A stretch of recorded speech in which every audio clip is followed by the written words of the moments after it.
Olá, sejam bem-vindos então ao nosso segundo programa de Neurociência e Arte. Tá? Hoje nós vamos discutir pintores e visões de mundo.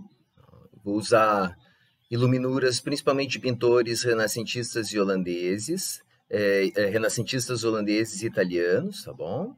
Eu sou o professor Dr. Rodrigo Sartori, sou mestre em Neurociência e Comportamento, doutor em Psicobiologia e diretor científico da Mentalize Educação, que é uma escola de contraturno de treino cognitivo e psicomotor, e também uma escola de formação de professores, de capacitação e treinamento para equipes. Tá?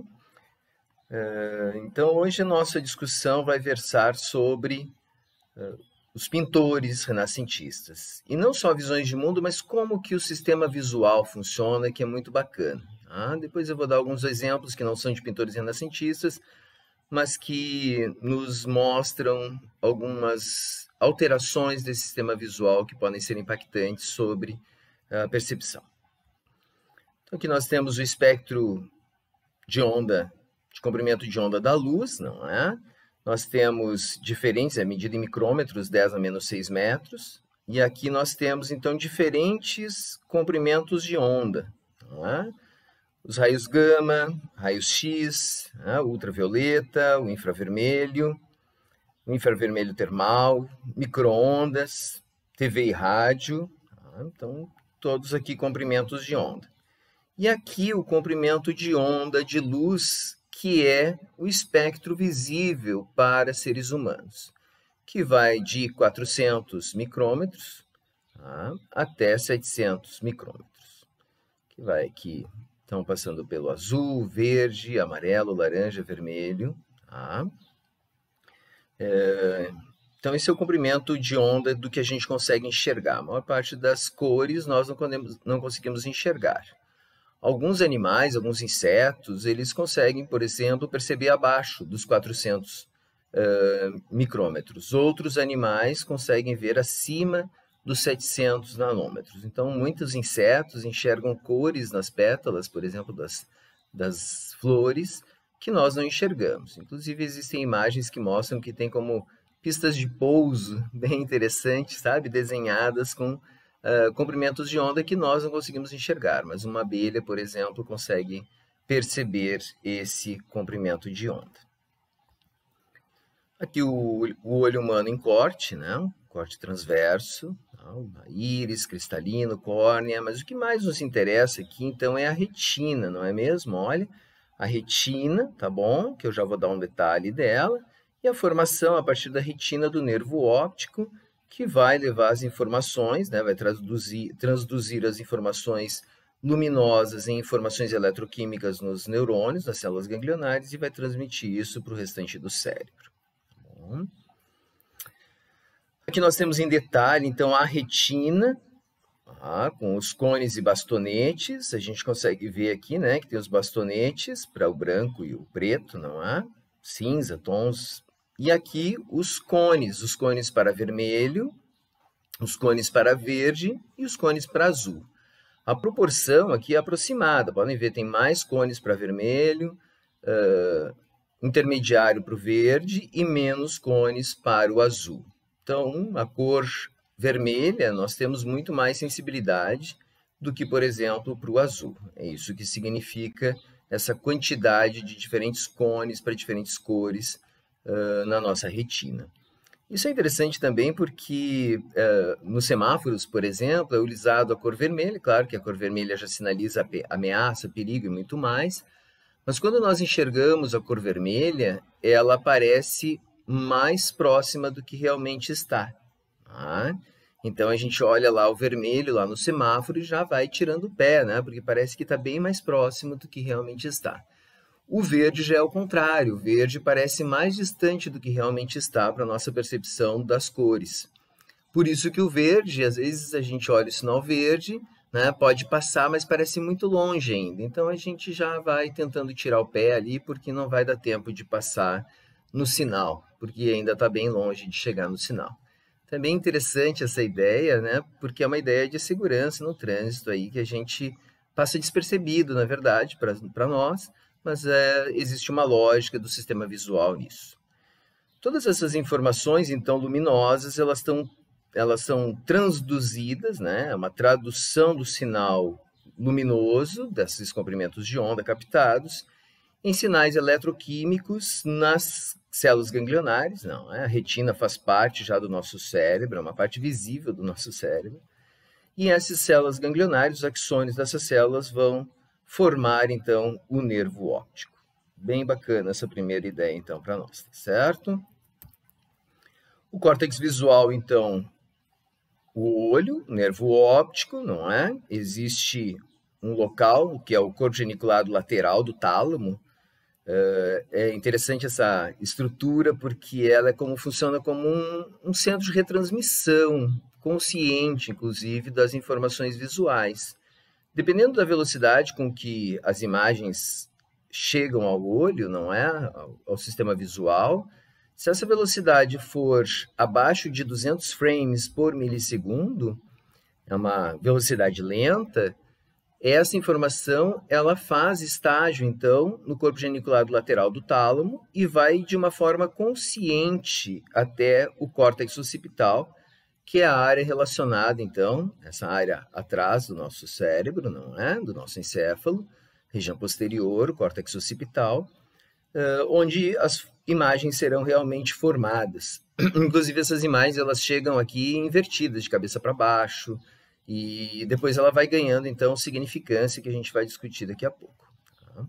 Se a informação chega muito rápida no sistema visual, ou seja, acima de 200 frames por milissegundo, não faz um estágio no tálamo, vai direto para o córtex visual, o que pode também ser chamado de informações subliminares.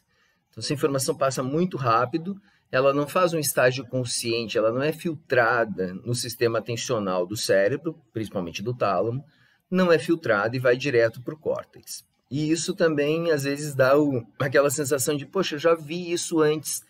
Sim, você viu isso antes, alguns milissegundos antes. Para o cérebro, às vezes, isso é muito tempo, não é? Então, nós temos a consciência de, mas eu já estive nesse lugar. Sim, você esteve nesse lugar alguns milissegundos antes do teu cérebro tomar consciência de que você está nesse lugar. Então, o déjà vu, né? Essas experiências que nós temos, pode ser parcialmente explicada a partir dessa ideia. Aqui nós temos algumas subdivisões do córtex visual, tá? Área primária, área secundária, área terciária, área relacionada ao movimento, certo? Aqui nessa região. A área V4, a região mais ventral aqui, está relacionada já às cores, os nomes das cores nós armazenamos muito nessa região aqui, certo? V4, a área V4. Então, esse é o nosso córtex visual, a área da casca dos nossos cérebros relacionadas a isso. Vamos pensar um pouquinho mais adiante agora sobre a visão humana. Interessante aqui que parte dos campos visuais, olha, o campo visual direito, por exemplo, tá? Aqui, parte desse campo visual lateral direito, ele vai ser construído lá no hemisfério esquerdo, olha aqui, do cérebro.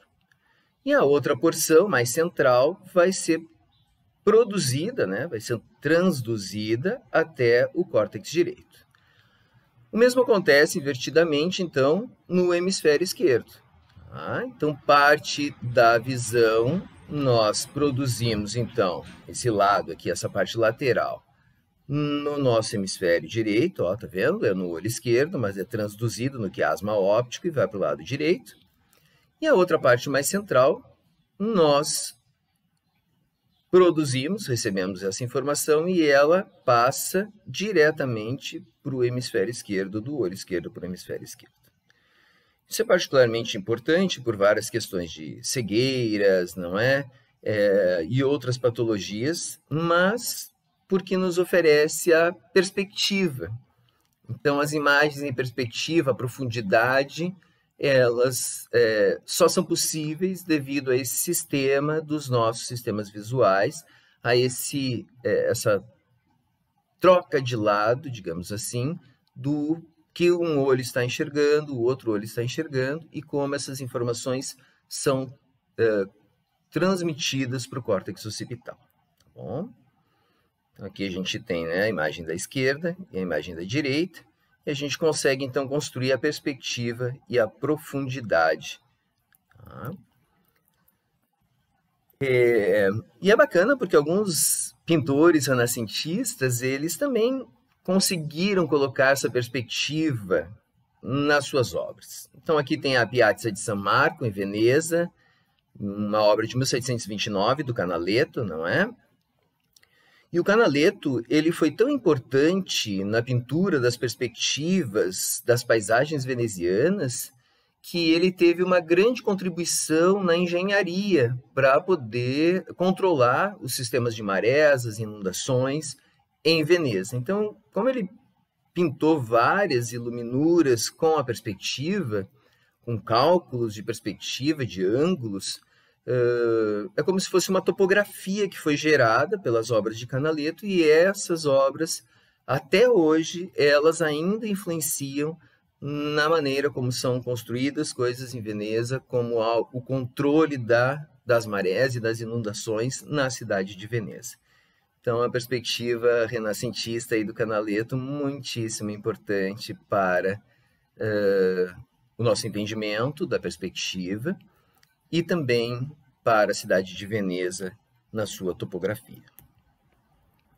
O mesmo acontece na Flagelação de Cristo, né, do Piero della Francesca, uma obra de 1455 a 1460, onde nós temos aqui claramente a perspectiva, uma das primeiras obras, então, que traz a perspectiva de uma maneira bastante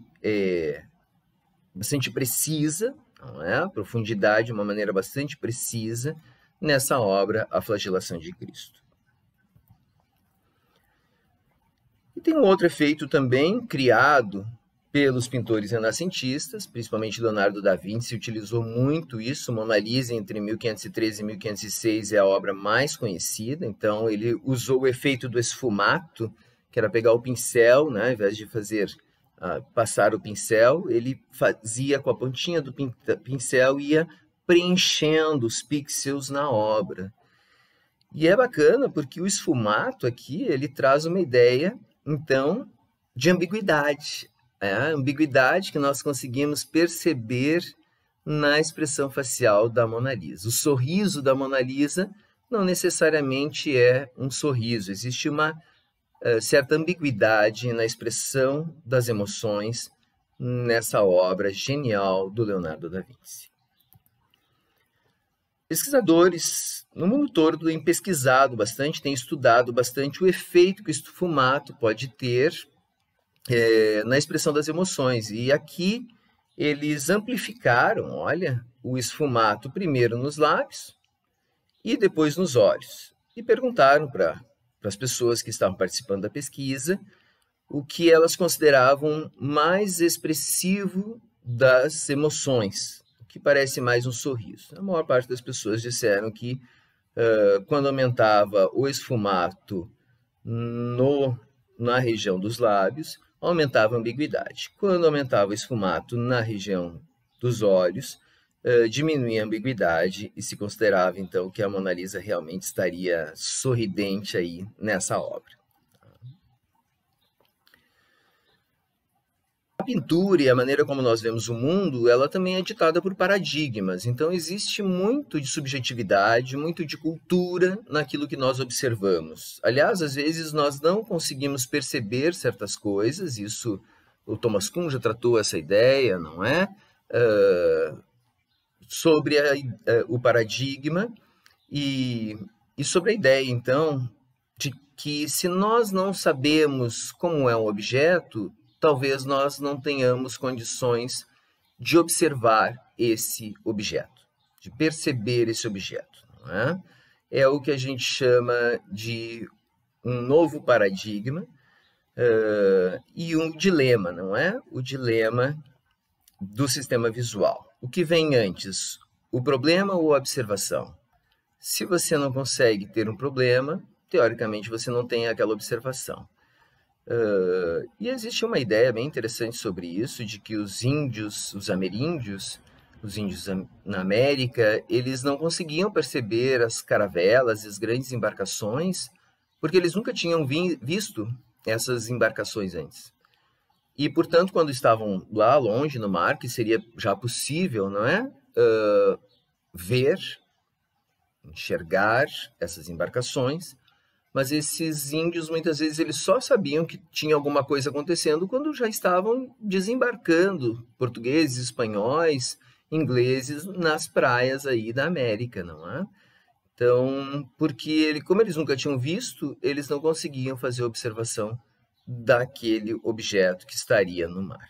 Então, o problema vem antes da observação. Então, o paradigma social também é uma constelação de concepções, de valores, de percepções e práticas, né, compartilhados por uma comunidade. E dá uma forma, uma visão particular da realidade.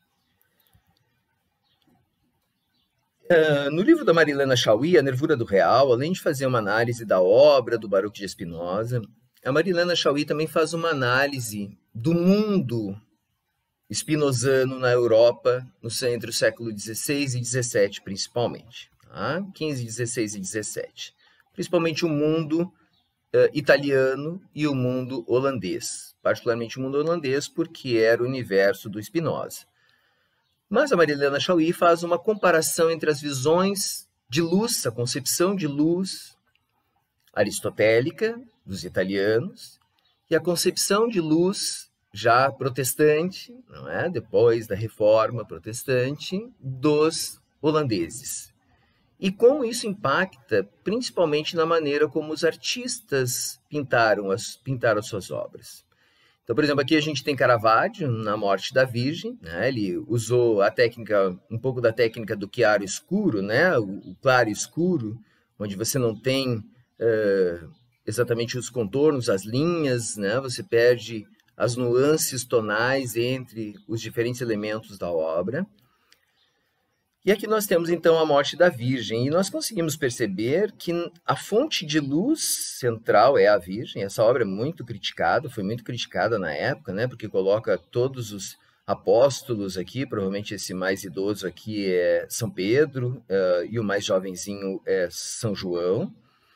E aí as pernas, parte das pernas e os pés da Virgem desnudos, não é? O corpo dela um pouco inchado. Alguns dizem que foi utilizado um modelo já morto para poder fazer a obra. Outros dizem ainda que era uma prostituta, portanto, era uma profanação, não é? Da imagem da Virgem Maria. Mas o que nos interessa aqui é que a gente percebe que não há uma fonte de luz que incide sobre os objetos, sobre os elementos da pintura, mas a luz emerge da pintura. A luz emerge da iluminura. Tá? O mesmo nós vamos observar em Michelangelo na sua grandiosa obra, O Julgamento Final. Então, a gente consegue perceber nessa obra que quanto mais próximo de Deus, mais luz. Quanto mais distante de Deus, menos luz.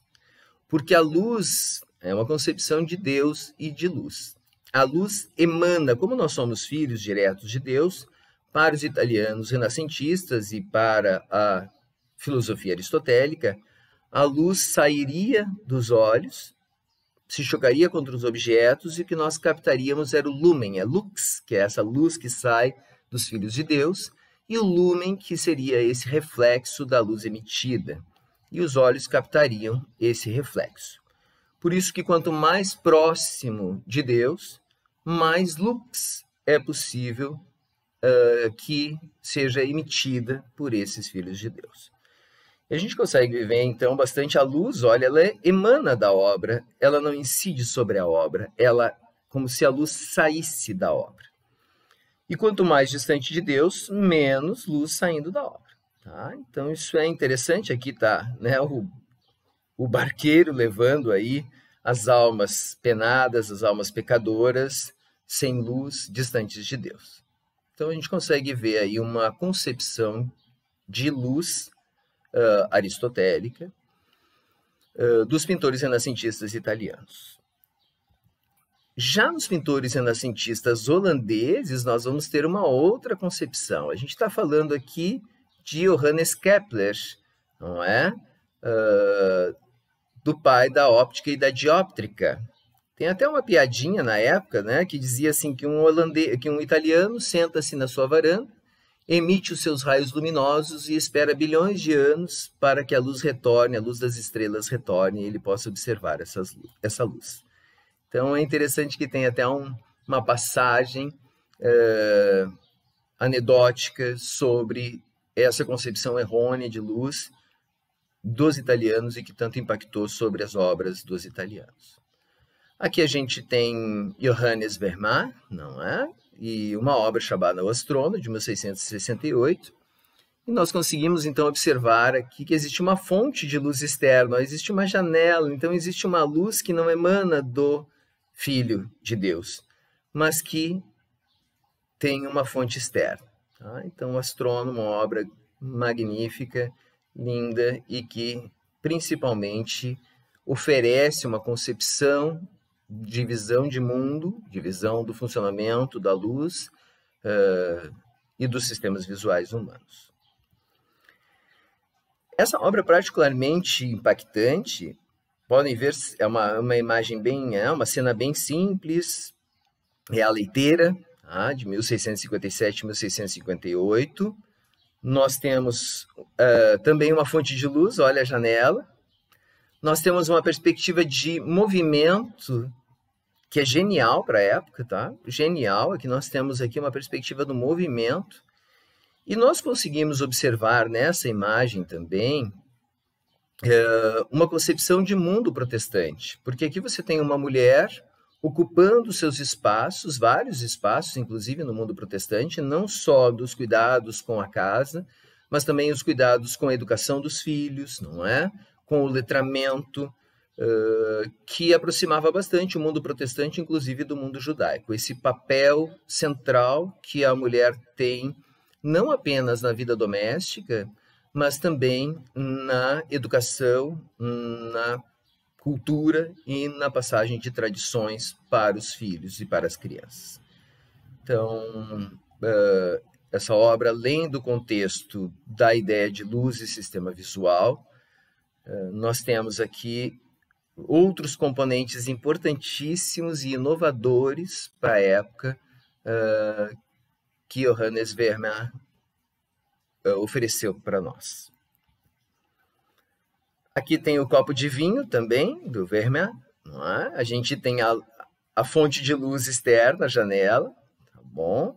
E nós conseguimos, inclusive, ver o nariz da moça ali, não é? Ela já terminou de beber a taça de vinho, e nós conseguimos perceber o nariz. Quer dizer, tem um vidro aqui, tem um elemento que não permitiria, talvez, a passagem de luz, se fosse essa luz que sai dos nossos olhos. Mas como a luz é uma fonte externa a si, então a gente consegue perceber através das lentes. E é interessante porque tanto Johannes Kepler, Verma, vários pesquisadores da época, artistas, eles tinham amizade, inclusive, ou uma leitura profunda de Spinoza, foram bastante influenciados pela filosofia spinozana, que Spinoza, inclusive, era um polidor de lentes. Ele polia lentes para astrônomos, para microscópios que estavam evoluindo nesse período. Então, a cultura holandesa aqui, principalmente o polimento das lentes, que foi a causa, inclusive, provavelmente uma das causas da morte de Spinoza, não é? Que o pó da lente acaba entrando pelas vias aéreas e gerando problemas de saúde.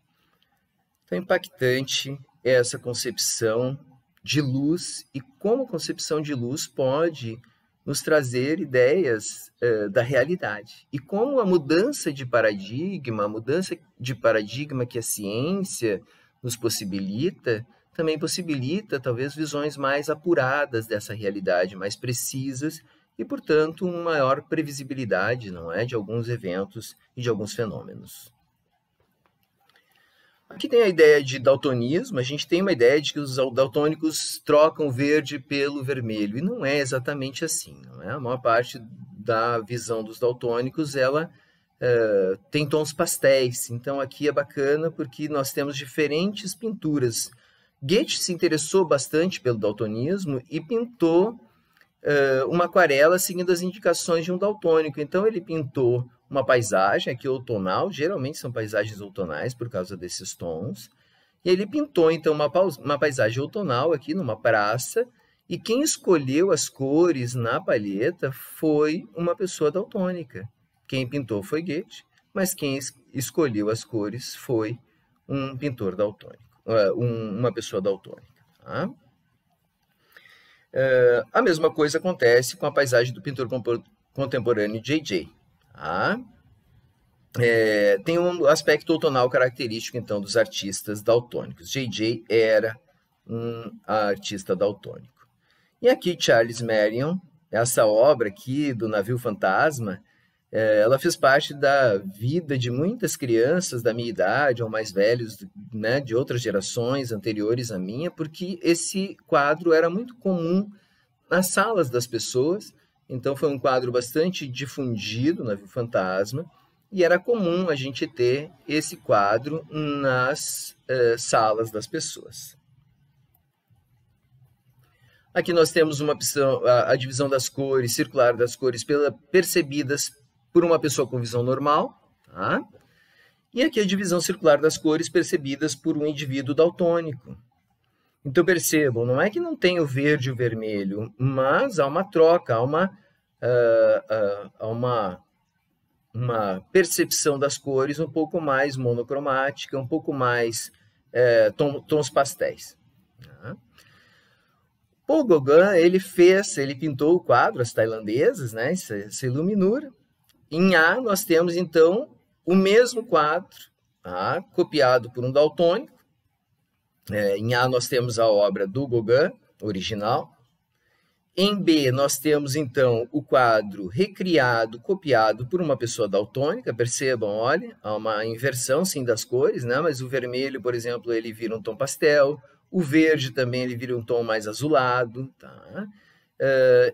E em C, nós temos o quadro pintado também por um daltônico, mas com as cores confundidas.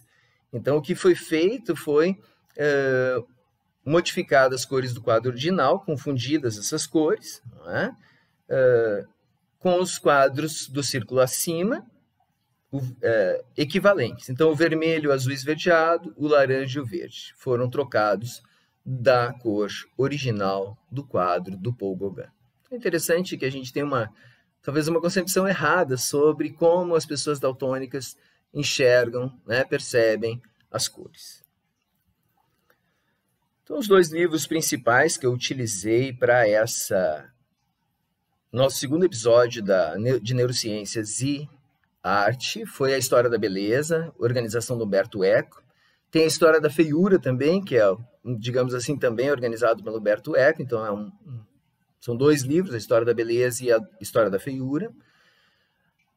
O livro A Nervura do Real, da Marilena Chauí, Imanência, Liberdade e Spinoza, que vai analisar não só a vida de Spinoza, mas a vida, principalmente na Europa holandesa, na Europa protestante, no período de Spinoza, compreendendo aí século XVII, XVI e XVII principalmente.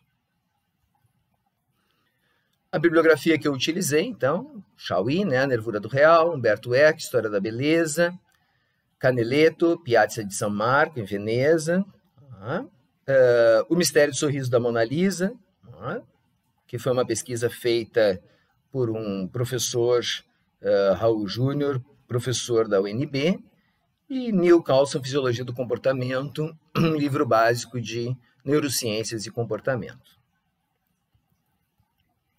Eu sou o professor Rodrigo Sartório, que apresenta o nosso programa aqui de Neurociência e Arte, e hoje a gente discutiu um pouquinho sobre algumas obras de pintores renascentistas, principalmente holandeses e italianos, a visão de mundo desses pintores, a cultura que englobava essas visões de mundo. E no nosso próximo episódio a gente vai discutir um pouco mais sobre os pintores surrealistas, vamos discutir um pouco sobre Claude Monet, que teve catarata e que pintou a ponte japonesa em diferentes períodos, e outros autores aí, para a gente fazer esses correlatos entre neurociência e arte. Agradeço o pessoal que está assistindo aí o vídeo, e que chegou até aqui ao final desse vídeo. Curta a nossa página na internet, rodrigosartorio.com.br, se inscreva no nosso canal do YouTube, tá? E eu fico disponível para as perguntas, para comentários, para críticas nos comentários disponíveis no nosso canal do YouTube. Muito obrigado e até o próximo programa, então, de Neurociência e Arte, uma produção da Mentalize Educação.